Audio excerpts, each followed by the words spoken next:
खुल जाएंगे सभी रास्ते, तू रुकावटों से लड़ तो सही, सब होगा हासिल, तू अपनी जिद पर अड़ तो सही। प्यारे विद्यार्थियों, मैडम अपनी जिद पर अड़ी कि हमें विद्यार्थी हित में शानदार काम करना है, और इस कड़ी में उसी जिद का परिणाम है कि मैडम ने द 10 मिनट शो के नाम से जो क्लास स्टार्ट की अक्टूबर 2024 में, आज उसका 101वां एपिसोड आपके सामने दिखाया जा रहा है। किस प्रकार से मात्र 10 मिनट के इस कार्यकाल में मैडम ने बहुत अच्छे से काम किया। तो सबसे पहले तो मैं उत्कर्ष परिवार की तरफ से और हमारी पूरी टीम की तरफ से अंजलि मैम को बहुत बहुत मुबारकबाद पेश करता हूं। Thank you sir. मैडम ने द 10 मिनट शो के माध्यम से राजस्थान के करंट इश्यूज को, पॉलिटी को, कल्चर को बहुत बेहतर तरीके से न केवल अभिव्यक्त किया है, बल्कि आप लोगों ने जिस प्रकार से इस एपिसोड को पसंद किया है, मैं आशा करता हूं कि मैडम जो है फिर एक दुगने जोश के साथ, ऊर्जा के साथ, उमंग के साथ और उत्साह के साथ इसको जारी रखेगी। मैडम, क्या महत्व है इसका? सर सबसे पहले तो थैंक यू सर आपका और उत्कर्ष परिवार का, जिसने मुझे ये अवसर दिया। और सर सबसे बड़ी बात इस शो की जो खास बात है कि कम समय में, सर नाम इसका द 10 मिनट शो है, बट इसमें हमने कोशिश ये की है कि राजस्थान से जुड़े हुए जितनी भी महत्वपूर्ण जानकारी है, चाहे वो राजस्थान की राज्य व्यवस्था से संबंधित हो, चाहे राजस्थान के आर्ट कल्चर से हो, या करंट अफेयर्स से लेकर जितने भी संबंधित जो मुद्दे हैं, जैसे सर जो है राजस्थान के महत्वपूर्ण पोर्टल की बात करें, जैसे राजस्थान की महत्वपूर्ण योजनाओं की बात करें, सर इनको क्या है कि हम अलग अलग जो पढ़ते हैं, लेकिन यहाँ पर ऑथेंटिक सोर्स तो है ही सर, साथ ही साथ यहाँ पर जितने भी इंपॉर्टेंट क्वेश्चन बन सकते हैं वो सारे जगह हमने एक जगह कंसाइज कर दिया है सर। प्यारे विद्यार्थियों, बताना चाहूंगा कि द 10 मिनट शो जो है वो बेसिकली आपके आरएस सिलेबस पर आधारित है, और उसमें चूंकि अब समय की मांग यह है कि कम से कम समय में अधिकतम आपको मटेरियल कैसे दिया जाए, उस पर निश्चित रूप से मैडम ने खरा उतरने का प्रयास किया है। क्योंकि विद्यार्थी हित में आज सबसे बड़ी मांग एक अच्छा कंटेंट ही नहीं, बल्कि वो अच्छा कंटेंट जो है वो कम से कम वक्त में होना चाहिए। वो कहीं ना कहीं द 10 मिनट शो के माध्यम से मैडम ने इसको अभिव्यक्त किया है। मैडम, इसमें आगे वाले टाइम में, आने वाले समय में आप इसको और कैसे बेहतर करना चाहेंगी? सर इसमें अब तक जैसे हमने कोशिश की थी कि राजस्थान की जितनी भी प्रतियोगी परीक्षाएं हैं, और इसमें जो महत्वपूर्ण हमने जो बात की है वो राजस्थान को लेकर और आरएस प्रीलिम्स को टारगेट करते हुए की थी। सर अब हम कोशिश करेंगे कि प्रीलिम्स के साथ साथ सर मेंस से रिलेटेड जो है कुछ ऐसे मुद्दे जो है 10 मिनट्स में मैं लाने की कोशिश करूंगी, जो कि मेंस के लिए काफी लाभकारी जो है यहाँ पर होने वाले हैं। बहुत शानदार। प्यारे विद्यार्थियों, आपको पता 17-18 जून को आरएस मुख्य परीक्षा भी होने वाली है, और मैडम ने कहा कि सर हम 15-50 शब्दों में विद्यार्थियों के लिए ऐसे प्रश्नों के उत्तर भी लाने का प्रयास करेंगे ताकि विद्यार्थी दे सके। मैं एक संदेश आपको देना चाहूंगा कि चाहे इस बार आप मेंस दे रहे हो चाहे नहीं दे रहे हो, चाहे प्रीलिम्स आपका इस बार हो चाहे नहीं हो, लेकिन आपको इस 10 मिनट शो को जरूर ज्वाइन करना है ताकि आपकी तैयारी को एक नई दिशा दी जा सके। यस मैम, और संदेश कोई आपकी तरफ से? जी सर, बस मैं चाहती हूँ कि जो है आप लोग करंट के साथ जरूर अपडेट रहें, क्योंकि यहाँ पर हम जो है महत्वपूर्ण करंट अफेयर्स पर ही चर्चा करेंगे, ताकि आपके जितने भी सब्जेक्ट से रिलेटेड जो करंट अफेयर होता है उसी से रिलेटेड जो है हम लोग यहाँ पर 10 मिनट में कोशिश करेंगे कि क्वेश्चन के माध्यम से जो है पूरी थ्योरी कवर कर सकें। सर किस प्रकार से लिखा जाता है वो भी हम कोशिश करेंगे, कि अच्छा फ्रेम कैसे होता है आंसर, वो भी हम लोग साथ में टारगेट लेके चलने वाले हैं। मैं चंद पंक्तियों के माध्यम से अंजलि मैम से और आप तमाम विद्यार्थियों से विदाई चाहूंगा कि खोल दे पंख मेरे कहता है परिंदा, अभी और उड़ान बाकी है, जमीन नहीं है मंजिल मेरी, पूरा आसमां बाकी है। तो मेरी तरफ से इस 10 मिनट शो को उत्कर्ष परिवार की तरफ से बहुत बहुत शुभकामनाएं। आप इसी प्रकार से जुड़े रहें और मैडम के साथ मिलकर के जमकर मेहनत करें ताकि आप अपने सपने को साकार कर सकें। तो मैडम आप इसको कंटिन्यू कीजिए। जी सर, थैंक यू सर। चलिए, आज का टॉपिक है हमारा राजस्थान की प्रमुख रीति रिवाज के बारे में हम बात करेंगे, और इसी के साथ ही यहाँ पर कुछ महत्वपूर्ण आभूषण के बारे में चर्चा करने वाले हैं, जो कि राजस्थान से रिलेटेड तो है ही। इसी के साथ ही हम बात करेंगे कुछ महत्वपूर्ण यहाँ पर त्योहार के बारे में, जो कि हमारे एग्जाम के लिए प्रीलिम्स और मेंस दोनों के लिए इंपॉर्टेंट हो सकते हैं। तो चलिए आइए शुरुआत करते हैं। सबसे पहले हम यहाँ पर बात करने वाले हैं कि सबसे पहले कि यहाँ से जो क्वेश्चन बनता है हमारे, कि आखिर ये जो 16 संस्कार आपने पढ़ा होगा, 16 संस्कार नाम सुना होगा, बहुत कॉमन है कि 16 संस्कार में क्या क्या चीजें होती हैं, वो शायद ही आपको पता हो। तो ध्यान रखेंगे, सबसे इंपॉर्टेंट बात तो संस्कार का मतलब यहाँ पर कोई डिसिप्लिन से नहीं है। संस्कार का मतलब है यहाँ पर परिष्कार, शुद्धता और पवित्रता से है, पहली बात। तो दूसरा होता है कि जो संस्कार जो है इनका विधान जो है वो किसमें, तो हमने कहा कि विधान सूत्र साहित्य में मिलता है, जबकि संस्कारों का प्रचलन जो है वो कहाँ से माना जाता है, तो ध्यान रखेंगे वैदिक काल से जो है इसकी शुरुआत मानी जाती है, जिसमें हम 16 संस्कार के बारे में पढ़ते हैं। यहाँ पर ध्यान रखेंगे इंपॉर्टेंट क्या है, ये जो सारे के सारे संस्कार जो हैं ये महिला और पुरुष दोनों के लिए हैं। अब इसमें 16 संस्कार में कौन से आते हैं और कौन से समय पर संपन्न किए जाते हैं, इसके बारे में चर्चा करेंगे। जैसे सबसे पहले हम बात करें जैसे गर्भाधान, तो ये जीवन का अगर हम बात करें जब से पोस्ट वैदिक पीरियड की शुरुआत हुई थी, जिसे हम उत्तर वैदिक काल के नाम से जानते हैं, उस समय यहाँ पर अगर हम ये कहें कि 16 संस्कार का प्रथम संस्कार कौन सा है, तो उसका नाम क्या है, गर्भाधान है, जिसकी शुरुआत कब हुई थी, उत्तर वैदिक काल में हुई थी। अब ये आप सभी को पता है कि यहाँ पर जो है परिवार की तरफ से जब महिला गर्भवती होती है तो उस समय जो है यहाँ पर बड़े ही खुशनुमा माहौल में इस उत्सव का आयोजन किया जाता है। इसे ही हम क्या बोलते हैं, गर्भाधान संस्कार कहते हैं, और यही हमारे हिंदू धर्म का क्या होता है, प्रथम संस्कार होता है। आगे देखिए सेकंड नंबर पे बात करें जिसका नाम होता है पुंसवन। ये क्या होता है, तो ध्यान रखेंगे शिशु के लिए, यानी कि जब गर्भ में जो शिशु होता है उसके कौन से मंथ में, तो आपको ध्यान रखना है, यानी कि तीसरे और चौथे माह में क्या किया जाता है, देवताओं की स्तुति मतलब याद करते हुए, देवताओं को स्मरण करते हुए जो है यहाँ पर उसके गर्भ की सुरक्षा और प्रार्थना की जाती है। इसी को हम क्या बोलते हैं, पुंसवन कहते हैं। थर्ड यहाँ पर देखेंगे सीमंतोन्नयन। ये क्या होता है, यानी कि जो स्त्री जो होती है उसको अमंगलकारी शक्तियों से बचाने के लिए यहाँ पर जो है क्या किया जाता है, एक संस्कार किया जाता है, इसी को हम बोलते हैं सीमंतोन्नयन। अब ध्यान रखने वाली बात क्या है कि ये गर्भ धारण के 6ठे महीने से लेकर 8वें महीने के मध्य तक कभी भी किया जा सकता है, ये भी इंपॉर्टेंट है। आपने ग्रामीण क्षेत्र में सुना हो तो इसे गोद भराई भी कहा जाता है, 8 मासे की गोद भराई अग्रणी जो है मारवाड़ में कहा जाता है। आगे देखिए हम बात करेंगे जात कर्म की। अब ये जात कर्म जो है ये क्या है, तो शिशु के जन्म के बाद, यहाँ पर जब जन्म ले लेता है बालक, उसके बाद किया जाने वाला जो संस्कार है उसी को हम क्या बोलते हैं, जात कर्म संस्कार बोलते हैं। और इसमें ध्यान रखेंगे यानी कि मधु और घी को जो है मिलाकर उस छोटे से बच्चे को जो है यहाँ पर दिया जाता है। 5 नंबर पे आता है कौन सा, आपकी नामकरण। जब बच्चे का जो है क्या है, किसी ज्योतिष से नामकरण करवाया जाता है। और ये ध्यान रखने वाली बात क्या है कि ये शिशु के जन्म लेने के 11वें दिन जो है यानी कि इस संस्कार का जो है आयोजन किया जाता है। फिर छठा होता है निष्क्रमण। हालांकि आपने जब पढ़ा होगा, जब आप लोग जैन धर्म बौद्ध धर्म पढ़ते हो उसमें आपने महानिष्क्रमण पढ़ा होगा, लेकिन ये होता है आपके कौन सा, निष्क्रमण। निष्क्रमण का मतलब होता है बाहर निकालना। तो ये शिशु के जन्म के कौन से महीने में, तो आप कहेंगे शिशु के जन्म के 4थे महीने में क्या है, शिशु को जन्म के 12वें दिन से और 4 महीने तक पहली बार घर से निकालकर उसे क्या करते हैं, भगवान सूर्य और चंद्र दर्शन जो है आके उसके दर्शन कराते हैं। और सूर्य से एक चीज और ध्यान रखेंगे कि हाल ही में काफी चर्चा में रहा है कौन सा, कोणार्क सूर्य मंदिर। ये जो है काफी चर्चा में रहा है, ये भी आप लोग ध्यान रखिएगा। और ध्यान रखने वाली बात क्या है कि ग्रामीण क्षेत्र में से कुआं पूजन के नाम से भी जाना जाता है। 7वां आपको नाम से समझ में आ गया होगा, अन्नप्राशन। यानी कि जब 6ठा मास जब शुरू होता है तो इसमें बालक को जो है क्या है, पहली बार जो है यहाँ पर पका हुआ अन्न खिलाया जाता है। और इस प्रक्रिया को हम क्या बोलते हैं, अन्नप्राशन भी कहते हैं। और इसी को हम जो है देशाटन के नाम से जानते हैं। 8वां होता है चूड़ा कर्म। ये क्या होता है, ये यहाँ पर शिशु के जन्म के बाद जब पहली बार सिर का मुंडन जो करवाया जाता है उसी संस्कार को हम बोलते हैं चूड़ा कर्म। और ये जो है पहला यानी कि जन्म के पहले वर्ष और तीसरे वर्ष भी हो सकता है, ये भी आप लोग ध्यान रखिएगा। 9वां होता है कर्णभेद। नाम से समझ में आ रहा है कि कान भेदना, मतलब यहाँ पर शिशु के कान भेदने पर किए जाने वाले कार्यक्रम को ही हम बोलते हैं क्या, कर्णभेदन संस्कार। यहाँ पर 10वें की बात करेंगे विद्यारंभ। ये क्या है, तो आपने ध्यान रखना है कि गुरु के समीप बैठकर जब पहली बार बालक क्या करता है, अक्षर ज्ञान कराने के लिए जो है उसको, यानी कि शिक्षा के बारे में जानकारी देने के लिए जो है पहली बार उसको क्या करवाया जाता है, जो संस्कार, उसी को विद्यारंभ।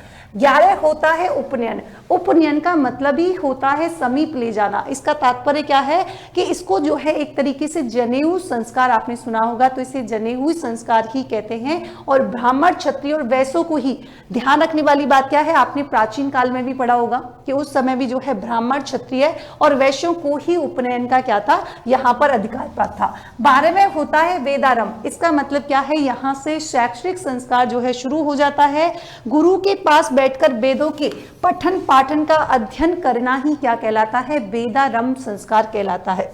इसी के अलावा देखिए यहाँ पर 13 नंबर पे बात करेंगे केशांत या गोदान। ये क्या होता है, जब बालक जो है किशोरावस्था से यौवनावस्था में प्रवेश करता है तो उसी को हम क्या बोलते हैं, उसी को हम बोलते हैं यहाँ पर केशांत या गोदान। इसे ध्यान रखना, इसे गाय दक्षिणा भी कहते हैं। 14 में आता है समावर्तन या इसी को दीक्षांत संस्कार के नाम से जाने जाते हैं। ये जब बालक जो है गुरुकुल से वापस घर की तरफ लौटता है, घर आता है, तो यहाँ पर इसी संस्कार को कहा जाता है समावर्तन। और आप सभी को पता है कि शिक्षा की समाप्ति के बाद जो है किया जाने वाला संस्कार जो है ये होता है जिसमें विद्यार्थी अपने गुरु को दक्षिणा भी देता है। यहाँ पर 15वां होता है विवाह संस्कार। ये जो है जब बच्चा जो है गृहस्थ आश्रम में प्रवेश करता है तो उसी को हम बोलते हैं क्या, यहाँ पर विवाहाश्रम। और लास्ट में यानी कि जब जीवन का आपको पता है जीवन का अंतिम लक्ष्य ही मोक्ष की प्राप्ति करना होता है, तो ये आपके लास्ट संस्कार जो है कौन सा है, अंत्येष्टि, जब यहाँ पर मानव जीवन का अंत हो जाता है। यहाँ पर आगे हम जानेंगे राजस्थान की कुछ रीति रिवाज के बारे में और इनको जो है कितने भागों में बांटा गया है, तो आप कहेंगे मैम 3 भागों में जो है इनको डिवाइड किया गया है। देखिए कैसे कैसे। पहली बात तो हम बात करेंगे जन्म संबंधी रीति रिवाजों के बारे में। जैसे एक होता है पंचमासी। अब यहाँ पर आपको ध्यान रखना है कि पंचमासी मतलब कुछ तो 5 माह की बात हो रही है, बस वही इसी को यहाँ पर कनेक्ट करना है कि 5 महीने के समय पूरा होने के बाद जो है यहाँ पर किसकी रक्षा के लिए, तो गर्भ की सुरक्षा के लिए किया जाने वाला जो है कार्यक्रम क्या है, पंचमासी है। एक होता है दसोटन। ये क्या होता है, यहाँ पर 10वें दिन कौन सा, तो यहां पर से समझा करो दसोटन, कि 10 से इससे कनेक्ट करो, 10 मतलब 10 की बात हो रही है। तो ध्यान रखना जो मारवाड़ राजघराने जो होते हैं उसमें पुत्र का ध्यान रखेंगे। स्पेशली हम बात करें कि पुत्र के जन्म के पश्चात जो 10वां दिन होता है उसमें असौ शुद्धि के अवसर पर जो समारोह किया जाता है उसी को हम क्या बोलते हैं, दसोडट बोलते हैं। एक होता है सुहावड़। इसमें क्या होता है, यहाँ पर जो है पीहर की तरफ से जो महिला होती है जिसको जिसने शिशु को जन्म दिया है उसी को यहाँ पर क्या है, अजमाइन सौट और घी खांड के जो है लड्डू खिलाए जाते हैं, इसी को हम बोलते हैं क्या, सुहावड़ बोलते हैं। आगे देखिए एक होता है आगरणी। ये क्या होता है, यहाँ पर जो है यहाँ पर ओढ़नी और मिठाई मतलब घेवर के रूप में जो है यहाँ पर मिठाई भेजी जाती है गर्भ धारण के 8 महीने के पश्चात, और वो भी कहाँ से आती है, पियर पक्ष से। और इसी रीति रिवाज को हम क्या बोलते हैं, आगरणी बोलते हैं। एक होता है जामड़ा। जामड़ा क्या होता है, तो ध्यान रखेंगे जब यहाँ पर बालक जन्म ले लेता है, स्पेशली हम बात करें पुत्र की, तो यहाँ पर जो इनके नाना और मामा जो होते हैं वो उपहार स्वरूप इसको क्या है, कुछ मिठाई भेजते हैं, इसी को हम जामड़ा कहते हैं। एक होता है नहावड़। ये काफी बार एग्जाम में भी पूछा गया है। जब यहाँ पर जब बच्चे का जन्म हो जाता है तो बच्चे के जन्म के बाद जब प्रथम बार महिला को स्नान करवाया जाता है उसी को हम बोलते हैं क्या, नहावड़। आगे देखिए एक होता है सतवाड़ो। यहाँ पर जो प्रसूता को 7 में ध्यान रखेंगे, सतवाड़ों से 7वां ध्यान रखना कनेक्ट करके कि 7वें दिन को प्रसूता के द्वारा किया गया स्नान जो है वो क्या कहलाता है, सतवाड़ो कहलाता है। एक होता है पनघट पूजन। ये ध्यान रखेंगे बच्चे के जन्म के 1 माह के पश्चात ही कुआं पूजन किया जाता है, इसे हम जलवा पूजन भी कहते हैं और इसी को हम पनघट पूजन भी कहते हैं। एक होता है ढूंढ। ये ढूंढ क्या होता है, ध्यान रखने वाली बात क्या है कि ननिहाल पक्ष से बच्चे के जन्म के बाद जो पहली होली आती है उस पर उपहार जो भेजे जाते हैं उसी को बोलते हैं ढूंढ। एक होता है गोद लेना। ये आप सभी को पता है कि अगर कोई निसंतान है तो वो क्या कर सकता है, कोई बच्चा जो है वो एडॉप्ट कर सकता है जिससे क्या है उसका वंश जो है आगे बढ़ सके। ये ऐसी जो है मान्यताएं हैं। यहाँ पर विशेष क्या है, देखिए एक शब्द होता है अकीको। अकीको होता है जब मुस्लिम बच्चे का मुंडन करवाया जाता है, जो नामकरण संस्कार होता है, इसी रिवाज को हम बोलते हैं अकीको। जबकि यहाँ पर बपतिस्मा संस्कार क्या होता है, जब ईसाई धर्म में शिशुओं का ध्यान रखना, ईसाई धर्म में शिशुओं के नामकरण की जो रस्म है उसको बोलते हैं। अब दूसरी आती है विवाह संबंधी। अब सगाई आप सब लोग जानते हैं, लड़के के घर नारियल रुपया है ना, ये कोई खास बताने की बात नहीं है, बट इंपॉर्टेंट ये है कि जो बागड़ क्षेत्र जो है इसमें क्या बोलते हैं, इसे टेबलिया या सगपड़ जो है कहते हैं। टीका क्या होता है, तो वधू पक्ष वाले जो है वर को जो है चौकी पर बिठा के जो उसको तिलक करते हैं उसे ही यहाँ पर टीका कहते हैं।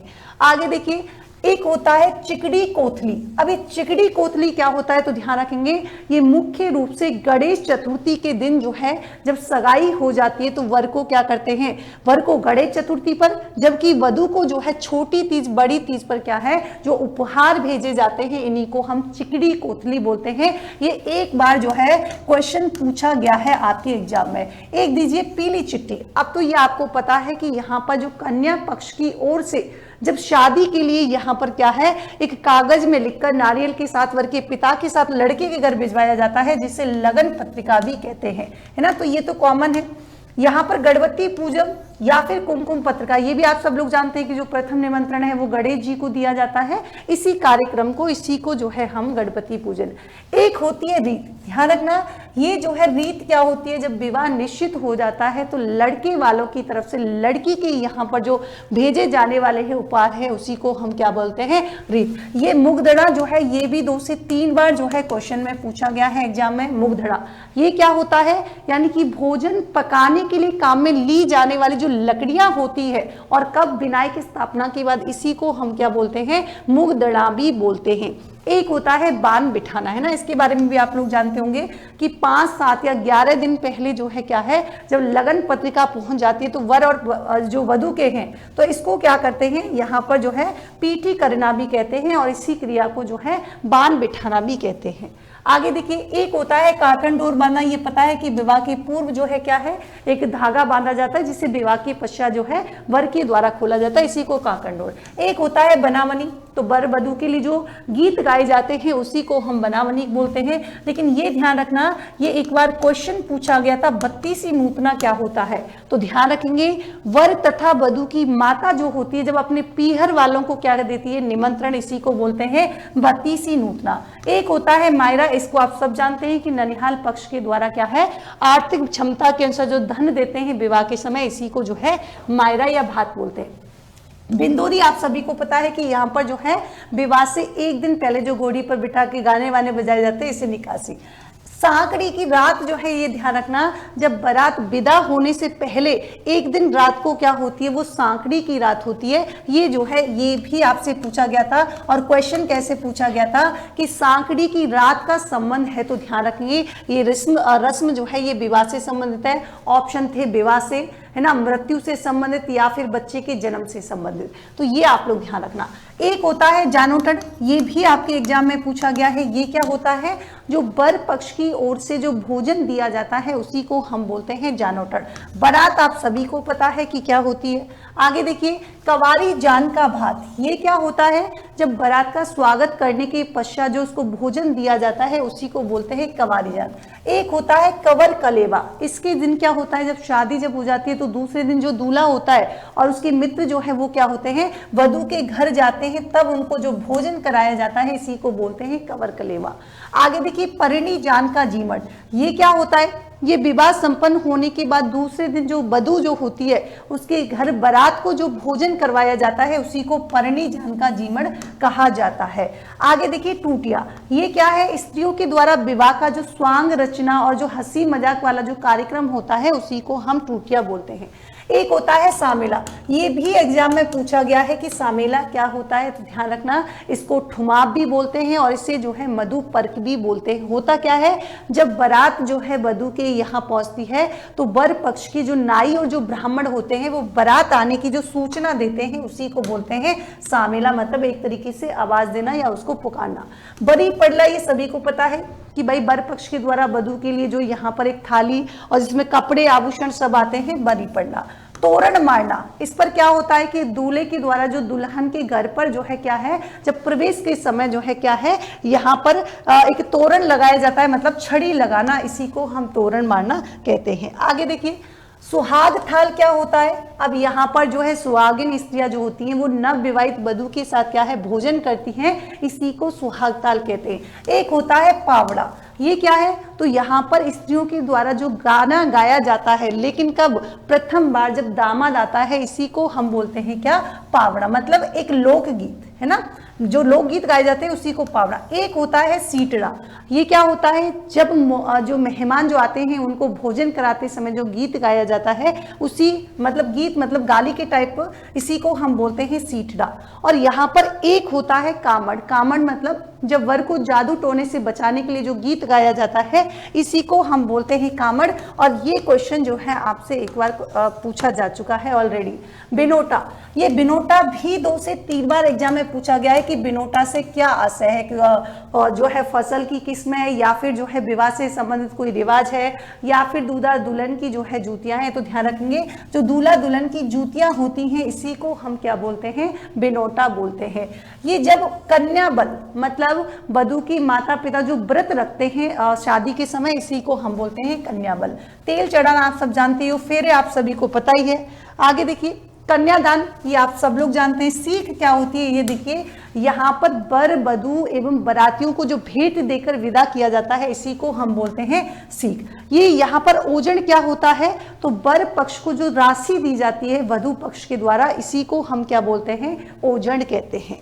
आगे देखिए पहरावड़ी, तो पहरावड़ी क्या है, यहाँ पर मतलब इसे रंगवरी भी कहते हैं, जो वर पक्ष के लोग और वधु पक्ष के लोग जो आपस में जो है रंग लगाते हैं इसी को बोलते हैं। मुकलावा, ये भी एक बार एग्जाम में पूछा गया था कि भाई इसमें क्या होता है, जो विवाह के समय जो वयस्क होने पर उसे अपने ससुराल भेज देते हैं वही क्या होता है, मुकलावा, या इसे आम भाषा में कहा जाता है गौना। आगे देखिए कोयलडी, ये भी एक बार एग्जाम में पूछा गया है कि कोयलडी क्या होता है।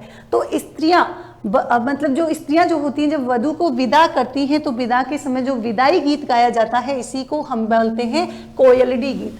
आड़ो क्या होता है, ये अभी लास्ट ईयर आपने आरएस का एग्जाम दिया हो तो वहां पर पूछा गया था आड़ो क्या होता है। तो आड़ो होता है यहाँ पर विवाह के पश्चात दुल्हन को दूसरी बार ससुराल भेजना, उसे बोलते हैं आड़ो। और ये आरएस 2023 या 21 का जो है ये आपके क्वेश्चन है।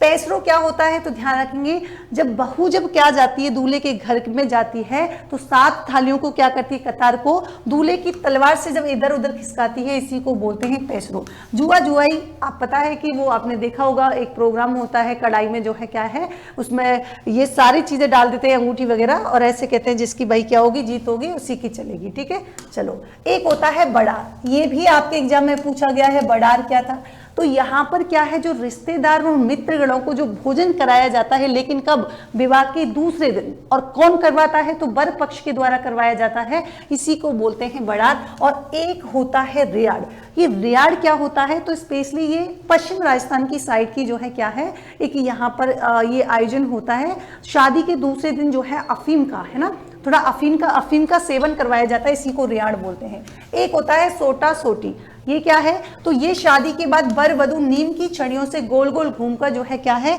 इसी को सोटा सोटी का खेल बोलते हैं। छात क्या होती है, तो ये दस्तूर विशेष पर जो नेक दिया जाता है, ध्यान रखेंगे विवाह में नाई के द्वारा, इसी को हम यहाँ पर बोलते हैं क्या, छात बोलते हैं। यहाँ पर देखिए ये बाला चूंडी क्या होती है, तो बाला चूंडी जो माता के लिए लाई गई ओढ़नी होती है और वधु की माता के लिए कौन लाता है, तो वधु के मामा जो लाते हैं उसी को बाला चूंडी कहते हैं।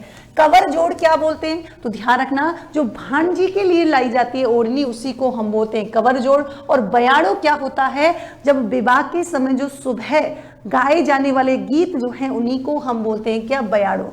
जात देना क्या होता है, तो ध्यान रखेंगे जब विवाह के पश्चात जब वर वधु क्या होते हैं अपने कुल देवी देवताओं के सामने जाकर बिया जब प्रसाद चढ़ाकर धोख देते हैं उसी को बोलता है जात देना। अब यहाँ पर 8 प्रकार के विवाहों का उल्लेख मिलता है स्मृति ग्रंथ और धर्मशास्त्रों में। कौन कौन से हैं देखिए, ब्रह्म विवाह, देव विवाह, आर्ष विवाह, प्रजापत्य, आसुर विवाह, गंधर्व विवाह। ये गंधर्व विवाह आपने देखा होगा, है ना, अगर आपने शकुंतला और उनकी कहानी सुनी हो तो। एक होता है राक्षस विवाह और एक होता है आपके कौन सा, पिशाच विवाह। ये भी आप लोग जो है यहाँ पर देख सकते हैं। अब देखो मृत्यु संबंधी जो है और कौन कौन सी रीति रिवाज है, तो एक होती है बैकुंठी, ये क्या है, बांस और लकड़ी की सैया पर जो है क्या है, जो मृत व्यक्ति के शरीर को जो शमशान घाट ले जाया जाता है उसी को हम बैकुंठी बोलते हैं। एक होता है बखेर, ये भी आपके एग्जाम में पूछा गया था, जब व्यक्ति की जब मृत्यु हो जाती है तो शमशान ले जाते समय जो है पैसे वहां पर जो है फेंके जाते हैं, उसी को हम बोलते हैं बखेर या इसी को उछाल। मैम पिंडदान, ये पिंडदान आप सभी को पता है कि जब प्रथम चौराया आता है जहां पर ले जा रहे हैं तो वहां पर जो है आटे से बना पिंड और यहाँ पर दिया जाता है, इसी को हम बोलते हैं आधेटा। ये जो है ये भी आपके कई बार एग्जाम में पूछा गया है, ध्यान रखेंगे। यहाँ पर इससे कहते कौन से हैं, तो घर और शमशान तक की यात्रा के बीच जो चौराहे पर जो बैकुंठी की दिशा परिवर्तित की जाती है इसी को हम आदेटा बोलते हैं। मैम लांपा क्या होता है, तो यहाँ पर ध्यान रखेंगे अंत्येष्टि को अग्नि की आहुति की सबसे बड़ा बेटा जो होता है या फिर अथवा निकट का जो भाई होता है उसके द्वारा की जाती है, इसी को हम लांपा कहते हैं। और अंत्येष्टि आप सभी को पता है कि मुखाग्नि देना एक तरीके से इसी को बोलते हैं। यहाँ पर देखिए सातरवाड़ा, भाई जब तक क्या नहीं हो जाता, अंत्येष्टि क्रिया नहीं हो जाती तब तक घर और पड़ोस के लोग जो है उनके घर चूल्हे नहीं जलाए जाते, सातरवाड़ा। मैम भदर क्या होता है, तो यहाँ पर जब किसी की मृत्यु हो जाती है तो उसके शोक में जो है क्या करवाया जाता है, मतलब बाल वगैरह ये जो है यहाँ पर कटवा लेते हैं, इसी को हम बोलते हैं भदर। एक होता है फूल एकत्रित करना, ये भी आपके एग्जाम में पूछा गया था। इसमें क्या होता है, जब किसी व्यक्ति की मृत्यु हो जाती है तो मृत्यु के तीसरे दिन जाकर जो है वहां से क्या करते हैं, शमशान घाट जाते हैं और चिता की राख से जो है उसकी जो हड्डियां होती हैं उनको चुन चुन के मिट्टी के कलश में इकट्ठा करते हैं, इसी को हम बोलते हैं क्या, फूल चुनना। आगे है तीये की बैठक, ये सब आप लोग जानते ही हैं ना, तीसरे दिन होती है। मौसर क्या होता है, ये आपके एग्जाम में पूछा गया था। मौसर मौ से मृत्यु भोज की प्रथा है, इसे अवसर भी बोलते हैं और इसे नुक्ता भी कहते हैं। और जीते जी अगर कोई मृत्यु भोज करवाना चाहे तो जी से जीत और जी से जोसर, तो जैसे जय दोनों कनेक्ट करके याद कर लेना। मैं मुकाड़ क्या होता है, तो यहाँ पर जो संवेदना प्रकट करने वाला जो होता है, जो मृतक के पीछे उसके संबंधियों के पास, तो इसी को बोलते हैं मुकाड़। यहाँ पर देखिए डांगड़ी रात क्या होती है, तो तीर्थ यात्रा से लौटकर आने पर जो रात्रि भोज जो कराया जाता है उसी को बोलते हैं डांगड़ी रात। पगड़ी क्या होती है, तो उत्तराधिकारी के रूप में, मतलब मान लीजिए किसी व्यक्ति की मृत्यु हो गई और उसके क्या होता है, मौसर के दिन ही जो उसका बड़ा बेटा जो होता है उसको उत्तराधिकारी के रूप में क्या बांधी जाती है, पगड़ी। महीने का घड़ा क्या होता है, तो एक महीने के बाद परिवार के द्वारा जो यज्ञ किया जाता है व्यक्ति की मृत्यु के बाद, उसी को हम कहते हैं। छमाई क्या होता है, 6 महीने बाद जो है व्यक्ति की मृत्यु के पश्चात जो यहाँ पर जो कार्यक्रम यानी कि जो अनुष्ठान और भोज किया जाता है उसी को बोलते हैं। 12 माह का गड़ा, तो वो आप समझ गए होंगे, ये 12 महीने के बाद हो जाता है। श्राद्ध क्या होता है, तो भाद्रपद पूर्णिमा से लेकर आश्विन अमावस्या तक 16 दिनों का क्या होता है, श्राद्ध पक्ष होता है। मैम लेकिन ये आदि श्राद्ध क्या होता है, ध्यान रखेंगे, ये मृतक के पीछे 11वें दिन किया जाने वाला जो है क्या है, श्राद्ध है, इसी को हम आदि श्राद्ध कहते हैं। यहाँ पर देखिए आगे ये देख पा रहे होंगे आप लोग कि यहाँ पर जितने भी आरएस के जितने भी क्या है ऑनलाइन कोर्सेज जो है इस पर क्या मिल रहा है आपको, अप टू 90% डिस्काउंट मिलने वाला है। और इसी के साथ ही आप क्या करते हैं, उत्कर्ष पास यूज करते हैं तो आपको एक्स्ट्रा 20% डिस्काउंट मिलेगा। और सबसे बड़ी बात यह है कि आज क्या है, इसका अंतिम दिन रहने वाला है और इस डिस्काउंट के लिए आपको क्या करना है, इस कूपन कोड को अप्लाई करना है। और कूपन कोड क्या है, कुंभ जो है। और मैंने कहा कि अगर आप जो है उत्कर्ष के साथ कनेक्ट होना चाहते हैं तो आज ही जो है क्या कर सकते हैं, आज ही इसी को अप्लाई करें, एनरोल आप कर सकते हैं और उत्कर्ष के साथ जो है कनेक्ट हो सकते हैं। ये था आज का इंपॉर्टेंट टॉपिक रीति रिवाज। ऐसे ही यूजफुल वीडियो के साथ फिर से हाजिर होंगे, तब तक के लिए thank you so much, good night, take care, bye bye.